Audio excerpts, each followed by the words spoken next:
saya akan menjelaskan tentang perkembangan motorik kasar dan perkembangan motorik halus anak pada usia 12 sampai dengan 18 bulan.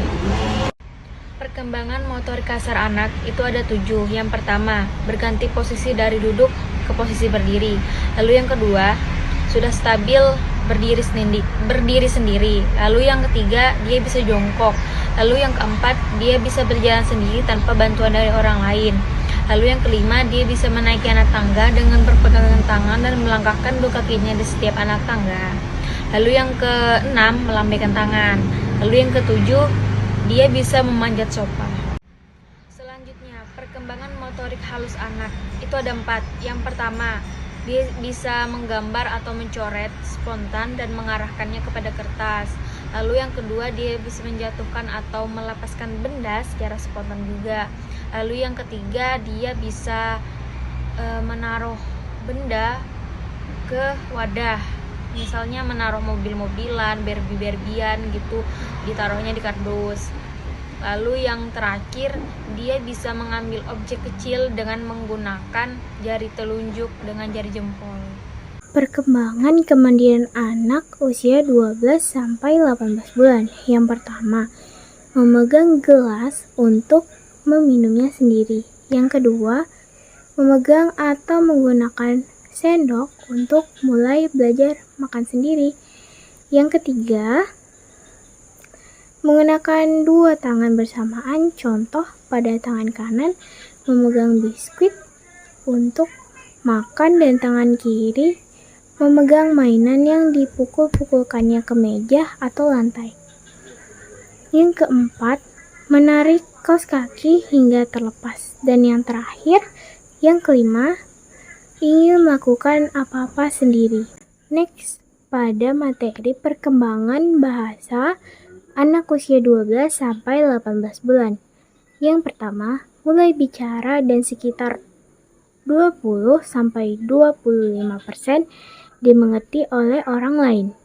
Yang kedua, mulai memahami banyak hal. Yang ketiga, menggunakan pembenaran kata sekitar 4 hingga 10 kata.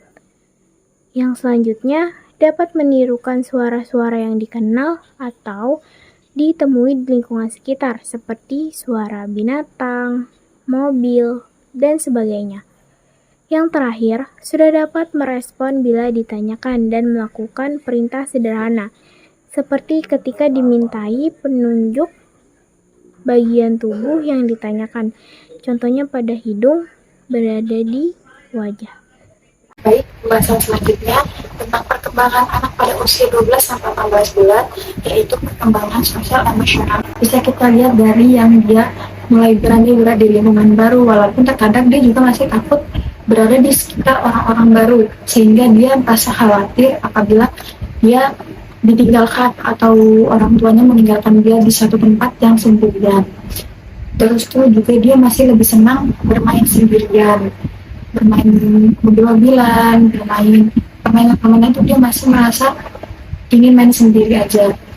Terus itu juga emosionalnya dia dapat mengekspresikan atau menunjukkan perasaannya itu seperti saat diajak bercanda dia tertawa atau dia merasa senang mengekspresikan wajahnya. Bisa pula diperlihatkan dari anak-anak yang sudah mulai merasa cemburu, seperti orang tuanya yang menggendong anak lain, itu dia akan memperlihatkan wajah yang cemburu seperti itu. Baik, selanjutnya perkembangan kognitif anak pada usia 12-18 bulan. Yang pertama, yaitu rasa ingin tahu yang besar mengenai segala hal dan berusaha mencobanya. Yang kedua, pengamat yang baik, misalnya mengamati gerak suatu mainan yang dilemparkannya. Yang ketiga, senang meniru apa yang dilakukan orang tua. Misalnya, ada orang tua yang lagi nelpon, terus nanti anaknya itu juga bisa meniru kayak, ya halo, kayak gitu. Terus yang keempat, memberi respon pada perintah-perintah sederhana. Terus yang kelima, menunjukkan minat dan dapat berkonsentrasi pada suatu mainan. Misalnya dia dikasih mainan kayak bunyi-bunyi kayak bersuara-suara, nanti dia bisa meniru atau bisa terfokus pada satu hal itu.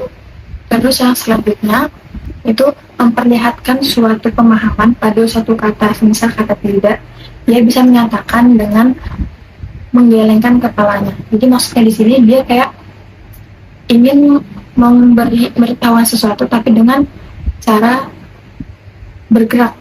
Kayak misalnya kalau misalnya ditanya mau ini enggak, dia cuma gitu aja, cuma ngaku. Kalau misalnya nggak mau, dia cuma geleng-geleng. Cara penolakannya dia geleng-geleng. Terus yang selanjutnya, yang terakhir, memahami nama-nama yang ditunjukkan oleh suatu kata. Misalnya seperti boneka Teddy.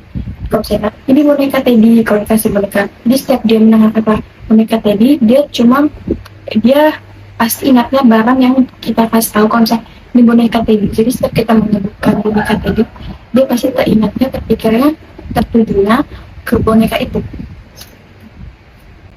Baik, mungkin ini saja yang dapat kami sampaikan. Kurang lebihnya mohon maaf. Wallahul muwaffiq ila aqwamit thoriq. Wassalamualaikum warahmatullahi wabarakatuh.